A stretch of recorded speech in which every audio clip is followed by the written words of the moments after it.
صفائی کے بہت ہی یہ خیال رکھتے ہیں، ایسا ہی خیال رکھتے ہیں جیسے ٹوکیو والے جاپان میں نے دیکھا کہ وہاں رکھتے تھے۔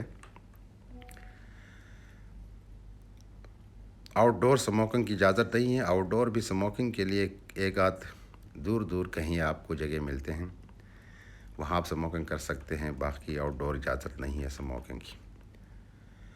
اب اس پارک کی طرف آتے، اس پارک کو کہتے ہیں سنگاپور بوٹینک گارڈن۔ یہ ایک بہت بڑا پلانٹس کا ایک گارڈن ہے، ان کو یہ شاید ایک ابتدائی طور پر نیشنل پارک بھی سمجھتے، اس میں پرندے بھی ہیں، اس میں کچھ ٹراپیکل فارسٹ ہیں جو خودرو ہیں، کچھ انہوں نے خود اگایا ہے اور اس کی حفاظت کی ہوئی ہے اور اس کو رکھا ہوا ہے۔ اس میں پورے اس ریجن کے جتنے پلانٹس ہیں، پودے ہیں، ان کی قسمیں پائی جاتی ہیں۔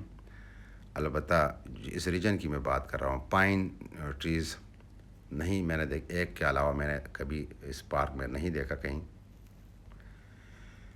ایک اور اس پارک کے اندر کئی پارکس ہیں، مطلب اس گارڈن کے اندر چھوٹے چھوٹے اور گارڈن ہیں، کسی کو ہیلنگ گارڈن کا نام دیا ہے، کسی کو جنجر گارڈن کا نام دیا ہے، مختلف، کسی کو ایون ہارٹ گارڈن پر کیا کہتے ہیں اس کو، ریسپریشن گارڈن وغیرہ، یہ بھی ساری اس کو انہوں نے نام دیا۔ جھیل بھی ہے، کچھ جگہوں پہ پانی بھی گرتا نظر آتا ہے، جھرنے بھی ہیں۔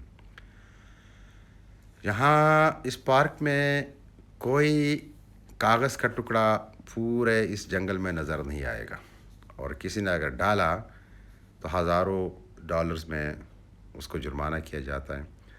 سگریٹ پینا یہاں بالکل الاؤڈ نہیں ہے، کہیں کی بھی اس پورے علاقے میں سگریٹ کی وہ اجازت نہیں ہے پینے کی۔ اس کے اندر جو پارک ہے، اس پورے بوٹینیکل گارڈن کو تو کوئی فیس وغیرہ نہیں لیتے ہیں، لیکن اس کے اندر ایک فلاورز پارک بھی آپ کہے، لیکن اس کو آرکڈ، جو آرکڈ ایک خصوصی درخت ہے، اس کا نام ہے، پلانٹ ہے، آرکڈ گارڈن ہے، اس کو ابھی $15 اس کا داخلہ فیس ہے۔ اس میں بڑے پودے، پھول مختلف قسم کے، اور انہوں نے بڑی پگڈنڈیاں بنائی ہیں بیچ میں سے، بہت ہی مزہ آتا ہے، بہت ہی شاندار لگتا ہے، پورا گرین اور پھولوں سے بھرا ہوا، وہ اس آرکڈ کے اندر ہے۔ میں نے دیکھا کہ سنگاپورین کو گرین ہونے کا بہت ہی احساس ہے، ان کو مطلب کلائمیٹ چینج کا بہت ہی احساس ہے۔ میں نے اس سے پہلے، اس گارڈن میں جانے سے پہلے، میں 2 پرائمری سکولز یا ارلی پرائمری سکولز میں گیا تھا، تو وہاں بھی 3 سال، 2 سال، 4 سال کے بچوں کو یہ کلائمیٹ چینج اور گرین ہونے کے حوالے سے بتاتے ہیں، ایسی سرگرمیاں رکھتے ہیں جن میں کلائمیٹ چینج سے اور درختوں سے اور اپنے ماحول سے اور صفائی سے محبت پیدا ہو جاتی ہے۔ ان اسکولوں کی کہانی خیر میں پھر سناؤں گا کہ وہاں کیا دیکھا میں نے، کہ ارلی چائلڈہڈ ڈیولپمنٹ جو بچوں کی ہے وہ کس طرح کی جاتی ہیں، اس کی فکر کس طرح کی جاتی ہے۔ مجھے بار بار احساس ہونے لگا تھا کہ میرے ملک میں، بڑے حصے میں میرے ملک میں، شاید کہیں بہت ایلیٹ ٹائپ کہ آدھ اسکولوں میں ایسی کوئی سرگرمی ہو، لیکن اوورآل گورنمنٹل سطح پر یا کوئی اور سطح پر ایسی کوئی سرگرمیاں نہیں ہیں، اور نہ گھروں میں ہیں۔ ہمارے بچے، ہم سارے نفسیاتی طور پر بیمار، مینٹلی ڈس آرڈر، سوشلی ڈس آرڈر ہم اس لیے ہو رہے ہیں کہ ہماری ابتدائی تربیت یا ارلی چائلڈہڈ ڈیولپمنٹ وہ نہیں ہوئی ہے۔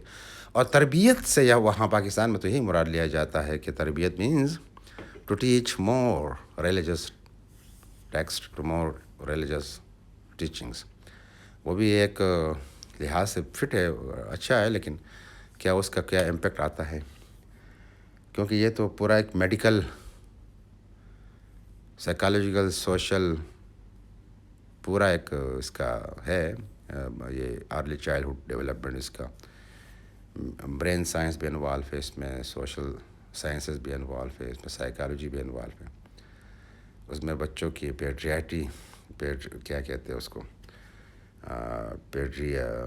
پیڈیالوجی بھی انوالو ہے. تو خیر وہ اس پر الگ بات.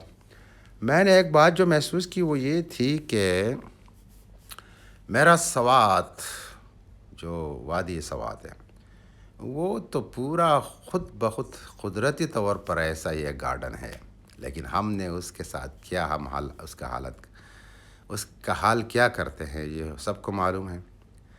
خصوصاً اپر سوات میں آپ دیکھتے ہیں کہ جو قدرتی طور پر خودرو جنگل ہے ان کی طرح جنگلات تو بہت کم میں نے دیکھے ہیں. پائن ٹریز، دیودار، دیار وغیرہ کے جو درخت ہیں وہ، لیکن ہاں ہم نے اس جنگلات کو ٹریش سے بھرتے ہیں، ان کو جلاتے ہیں. آپ نے کالام کے مشہور جنگل کا سنا ہے، دیکھا ہے کہ وہ ٹریش سے، لٹر سے، ربش سے بھرا پڑا ہوتا ہے. مہوڈن جیسی جگہ کو دیکھا ہے. تو ہمارا تو ہمیں قدرت نے بہت کچھ دیا ہے، لیکن ہم اتنے نکمے ہو چکے ہیں اور ہماری تربیت ایسی ہو گئی کہ قدرت نے جو دیا ہے بس اس کو ایکسپلائٹ کرنا، اس کو استحصال کرنا، اس کو غلط طریقے سے استعمال کرنا ہم جانتے ہیں. اس کی حفاظت کرنا، اس کو اپنے مستقبل کے لیے، اپنے مستقبل کے نسلوں کے لیے اس کو رکھنا ہماری تربیت کا حصہ نہیں ہے بدقسمتی سے. اور ہم بار بار کہتے ہیں نا، جس کھیت سے دہقاں کو میسر نہ ہو روزی، اس کھیت کے خوشائی گندم کو جلا دوں. مطلب یہ لیتے ہیں کہ اس جنگلات سے ہمیں کوئی فائدہ نہیں، ان جنگلات کو کاٹو، ان جنگلات کو آگ لگاؤ. بھائی جان، یہ جنگلات پھیپھڑے ہیں، یہ جنگلات حسن ہے، یہ جنگلات فطرت ہے، قدرت ہے، یہ جنگلات زندگی ہے. انہی کی وجہ سے پانی ہے، انہی کی وجہ سے ہوا صاف ہے، انہی کی وجہ سے ہمارا ماحول، قدرتی ماحول صاف ہے. لیکن یہ باتیں کون سمجھے گا؟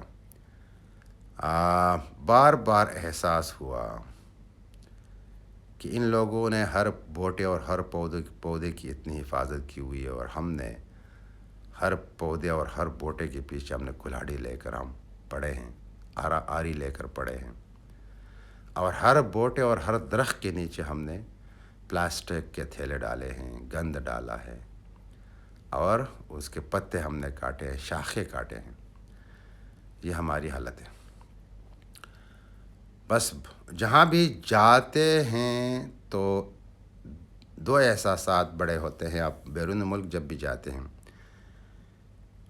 چونکہ ہم نارتھ میں رہتے ہیں پاکستان کے، تو ہمیں زیادہ اس کا پتہ ہے، جنوب کا اتنا پتہ نہیں. میں نے نارتھ کی طرح خوبصورت اور قدرتی طور پر ڈائیورس متنوع علاقے بہت کم دیکھے ہیں. پانی سے اور ایسے نیلگو اور خوبصورت چشموں اور پانی سے میں نے ایسی طرح علاقے بہت کم دیکھے ہیں. لیکن اس قدر تباہال، اس قدر ان علاقوں میں کے بارے میں بے حسی بھی میں نے کبھی نہیں دیکھی. اب ہم کیا کر سکتے ہیں؟ یہی کر سکتے ہیں کہ انفرادی سطح پر ہم کچھ نہ کچھ عقل پکڑیں، ہم کچھ نہ کچھ اپنے طور طریقے تبدیل کریں، اپنی عادات تبدیل کریں، اپنے لائف سٹائل تبدیل کریں، اور ان جنگلات اور اس حسن کو بچائے، اپنے لیے، اپنی نسلوں کے لیے. اور حکومت کو چاہیے. ٹورزم کے حوالے سے بہت ساری باتیں ہوتی ہیں کہ ان علاقوں میں ٹورزم، سیاحت بڑھائے. ہمارے سوات کے اوپر کے علاقے میں، کمراڑ کے علاقوں میں، چترال کے علاقوں میں، بھائی ٹورزم بڑھاؤ، لیکن پہلے یہ تربیت بڑھاؤ اپنے ٹورسٹ کی اور مقامی لوگوں کی، تاکہ وہ اس ماحول کو تو نہ مٹائے. ورنہ ایسے ٹورزم سے تو یہ جو قدرت کا حسن ہے وہ تباہ ہو جائے گا. اس کے ساتھ جبری عصمت دری اس کی ہو جائے گی. تو یہی کہا جا سکتا ہے کہ قدرت نے ہمیں دیا ہے، ہم نے اس کا کچھ فائدہ نہیں لیا ہے. جو قدرت نے ہمیں دیا ہے، ہم نے اس کا نہ خیال رکھا ہے، نہ اس سے فائدہ لیا ہے. ہم نے بس قدرت کے اس حسن کو مٹایا ہے. شکریہ.